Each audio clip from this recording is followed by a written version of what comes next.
You can export RFEM 6 models directly to CAD programs using the shortcut menu of the graphical user interface.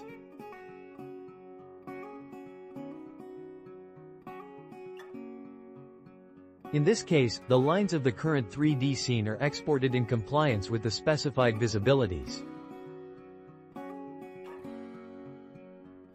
Depending on the rendering settings selected in the display navigator, you can also display boundary lines of members and surfaces, center lines of reinforcement elements, and graphics of steel joints.